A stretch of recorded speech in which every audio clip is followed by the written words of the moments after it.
Jamaah. Oh jamaah. Alhamdulillah. Mana tepuk tangannya dari Bandung? Aduh, Masya Allah. Terima kasih banyak udah mampir ke studio dan juga jamaah Islam itu Indah yang ada di rumah yang dirahmati Allah. Terima kasih banyak selalu setia menyaksikan Islam itu Indah. Masih di tema kita pagi hari ini, buat yang baru bergabung, kita ingatkan lagi tema kita hari ini adalah ketika engkau membahagiakan orang lain, maka Allah balas cash di dunia. Alhamdulillah, jamaah. Ada video lagi nih yang perlu kita tonton sama-sama. Tentang apa? Kali ini tentang pemain timnas Indonesia, Ragnar Oratmangoen. Wah, berbagi kebahagiaan di Gaza. Ini dia tayangannya. Andong Bu, ini Masya Allah ya. Ustaz Syam sampai tuh, ih bener itu datang langsung ke sana langsung. Iya, langsung ke sana ini Masya Allah luar biasa. Nah ini Ustaz Syam nih, kita berkaitan dengan tema kita hari ini lagi nih. Kita balik lagi ya. Sebenarnya gimana sih dalam Islam lebih utama membahagiakan keluarga sendiri dulu atau orang lain yang membutuhkan. Karena kan kalau kita bilang ya, kalau kita misalnya ada yang jadi masalah kadang-kadang gini, udah ngebahagiain keluarga terus masih dinyinyirin tuh, bahkan masih dianggap apa namanya gak suka nolong, kadang-kadang juga bantuannya gak dianggap sama sekali, nauzubillah ya. Bahkan masih gak dianggap juga, ini nih intinya adalah mending ke orang lain aja atau tetap ke keluarga. Begitu. Kalau keluarga sendiri nggak nganggap gitu. Nggak nganggap. Tapi kalau orang lain kadang-kadang wah kita bantu sekecil aja udah alhamdulillah. Keluarga udah banyak nggak dianggap. Nah ini bagaimana penjelasan yang mau dijin? Tepuk tangan buat Ustaz Syam. Terima kasih Bang Fadli, tabe guru kami Habib Muhammad, Ustaz Maulana, Bang Rishad serta guru-guru kami yang dimuliakan Allah Subhanahu wa taala.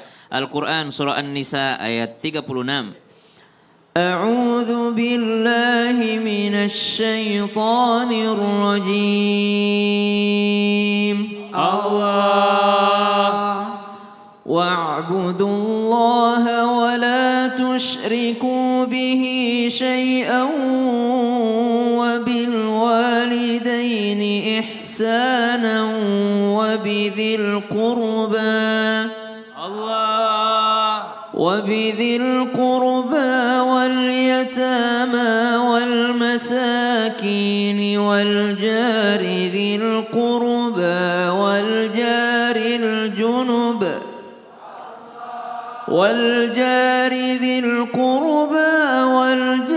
الجنب والصاحب بالجنب وابن السبيل وما ملكت أيمانكم إن الله لا يحب من كان مختالا فخورا Allahumma arhamna bil Quran wa'budullah. Yang pertama ketika berbuat baik itu mesti tujuannya karena Allah. Maka ayatnya menyebut wa'budullaha wa la tusyriku bihi syai'a. Jangan berserikat, jangan menyekutukan Allah Subhanahu wa taala. Sembahlah Allah semata. Wabil walidaini ihsana. Berbuat ihsanlah terhadap kedua orang tua. Nah, sahabat bingung nih, yang mana yang dahulu ya Rasulullah? Bapak dulu, ibu dulu, bapak dulu, ibu dulu. Maka disebut lagi ibumu, baru bapakmu. Subhanallah. Lalu siapa lagi? Lalu ayat ini menjelaskan tentang orang-orang setelahnya. Ada orang-orang yang jaril junubi wassahibi bil jambi wabni sabil wama malakat aimanukum dzil qurba wal yatama wal masakin. Intinya adalah kalau ada pertanyaan, kalau saya berbuat baik sama keluarga sendiri kadangkala tidak dianggap. Kalau saya berbuat baik kepada orang lain itu terima kasihnya banyak. Terima kasih banyak Bu Aji. Subhanallah. Maka inilah kenapa kepada keluarga sendiri pahalanya lebih besar. Kenapa? Karena lebih melatih keikhlasan.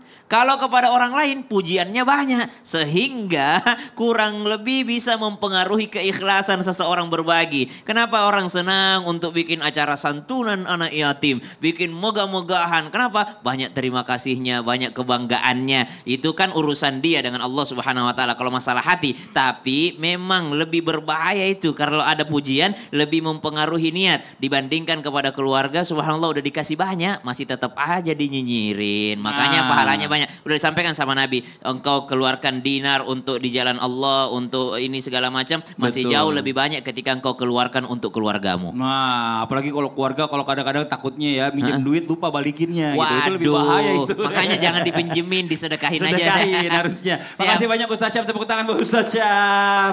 Jamaah.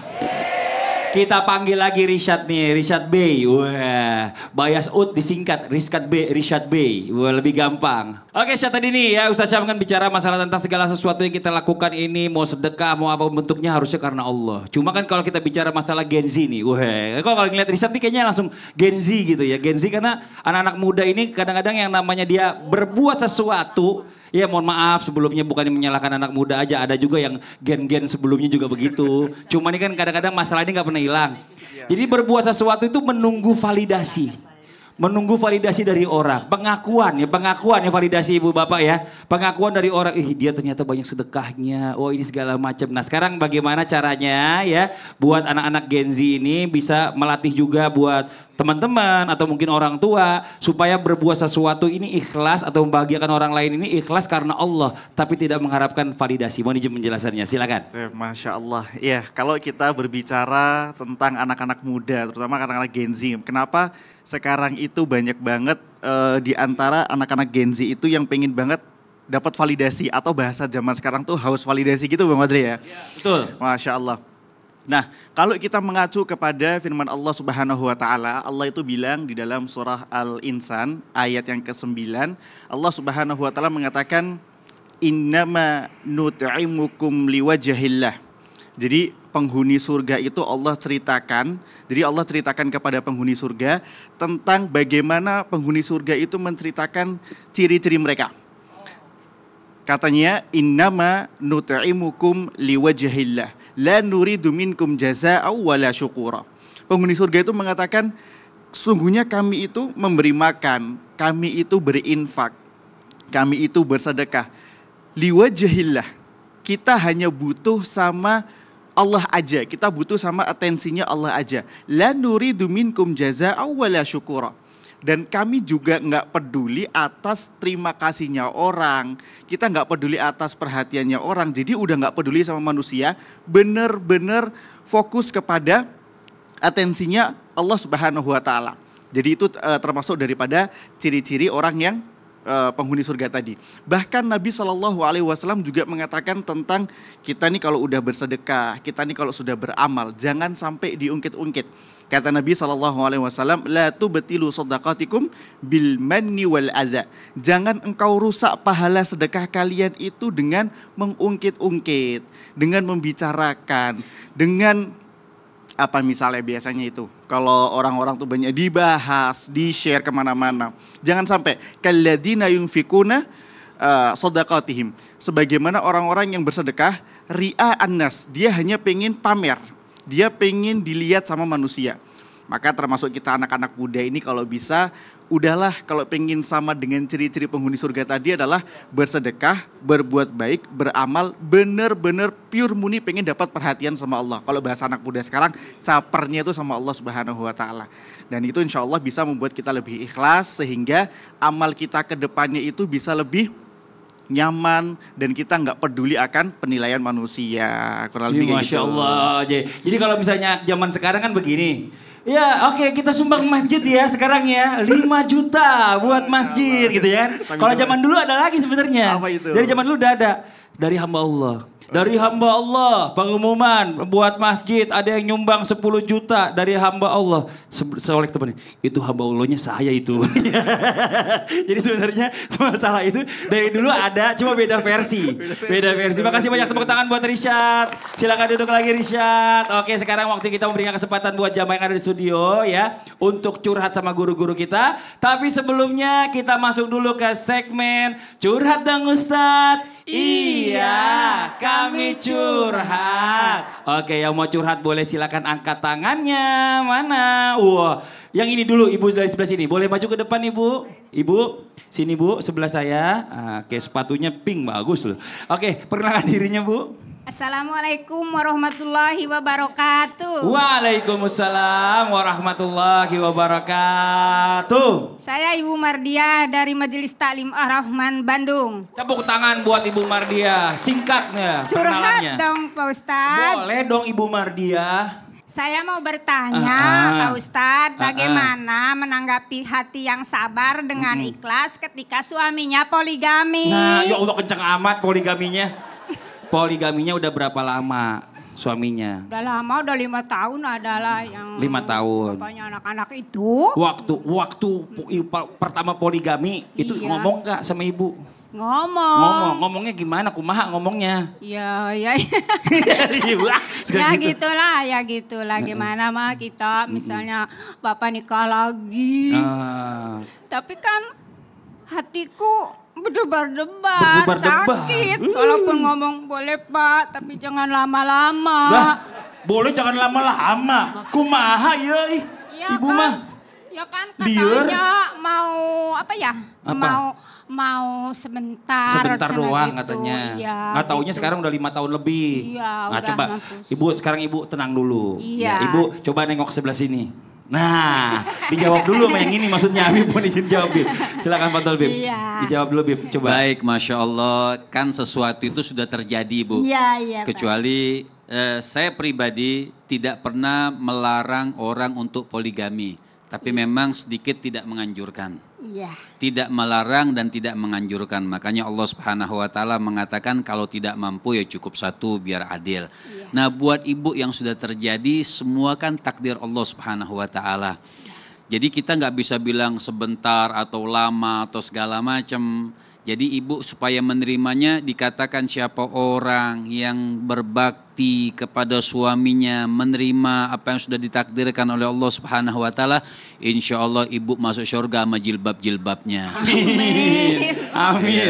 Ya, masuk surga itu kan biar ibu tenang. Karena orang kalau memikirkan surga itu kan mala ainun ra'at wala udhunun sami'at wala khatara ala qalbin bashar. Karena surga itu nggak bisa kita bayangkan. Dan seorang istri yang apabila meninggal dunia suaminya ridho terhadap istri tersebut, maka surga yang diberikan oleh Allah Subhanahu wa taala kan tidak ada ketenangan dalam diri manusia kecuali dia sudah dijamin surga. Masya Allah. Jadi kan sudah terjadi, poligaminya sudah terjadi. Sudah ibu apa? Syukuri apa yang diberikan oleh Allah Subhanahu wa taala. Makanya kata Nabi, awwalu ma yud'a ila jannah alhamduna ala kulli hal. Pertama kali orang yang dipanggil ke surga tuh dia mampu mengucapkan alhamdulillah dalam segala hal. Alhamdulillah suami saya tidak nikah lagi, kita katakan alhamdulillah. Ini udah terjadi nikah lagi, ucapkan Alhamdulillah. Alhamdulillah juga. Alhamdulillah Iya. gitu. Biar Karena apa yang sudah terjadi ya kita terima, jangan pernah menyalahkan Allah. Apa yang sudah terjadi kita terima dan kita ucapkan alhamdulillah. Insya Allah dengan ibu mengucapkan alhamdulillah, kita tunggu nanti takdir berikutnya apa yang akan Allah berikan. Bu. Alhamdulillah. Alhamdulillah terus ibu. Iya bener bu. Tepuk tangan dong buat ibu. Nih tar dulu bu. Ibu jangan sedih ya bu ya. Kadang-kadang juga laki-laki gitu. Tadi kan boleh nikah poligami silakan. Tapi nggak dianjurkan. Cuma kasihan. Nih coba. Sendiri hidupnya. Jawab tolong. Bantu ditambahkan. Bantu ditambahkan. Ibu saya mau nanya. Ibu suka suaminya yang halal apa yang haram? Suka suaminya melakukan yang halal atau melakukan yang haram? Yang halal. Yang halal. Kalau bisa. Saya mau nanya. Kalau berzina halal atau haram? Haram. Haram. Menikah halal atau haram? Menikah. Halal. Nah menikah halal. Lama amat ibu loadingnya. Jadi apa yang dilakukan oleh suami ibu itu adalah halal. Daripada dia berzina. Itu yang pertama. Yang kedua kan ibu minta bagaimana cara saya supaya ridho. Kan sudah terjadi kan? Iya. Terjadi. Kalau memberi ikhlas. Tapi kalau menerima ridho. Bagaimana menerima? Ridho menerima kalau suami ibu menikah lagi. Maka camkan apa yang dilakukan oleh suami ibu itu adalah halal. Bukan haram. Jadi bersyukurlah Allah memberikan petunjuk kepada yang kebaikan daripada dia tersesat melakukan perbuatan zina. Maka itu yang dicamkan dulu. Kita tidak sudah dijawab oleh Habib, bukan menganjurkan data pembolehan aja, untuk solusi, karena memiliki istri berikutnya itu adalah solusi, bukan untuk pembenaran dan sebagainya. Mohon izin, mohon maaf Bu, Ibu akan mendapatkan pahala yang luar biasa. Amin. Karena Amin. mengikhlaskan suami Ibu untuk poligami lagi, poligami bukan poligami lagi ya, poligami untuk mengamankan rumah tangga Ibu. Yang bagusnya Ibu kan tidak diceraikan. Betul tidak? Oke, terima kasih banyak Ibu. Masya Allah, ya Ibu banyak sabar. Mudah-mudahan segala sesuatu yang Ibu sabarkan ini dan ridho ya insya Allah jadi pahala yang luar biasa buat Ibu. Iya. Memudahkan Ibu masuk pintu surganya yang Ibu bisa masukin. Nanti kita lanjut lagi pembahasan kita. Ibu makasih banyak ya. Ya di rumah jangan kemana-mana. Kita masih akan bahas lagi pembahasan kita tentang ketika engkau membahagiakan orang lain, maka Allah balas cash di dunia. Tetap di Islam itu Indah. Jamaah, oh jamaah. Alhamdulillah.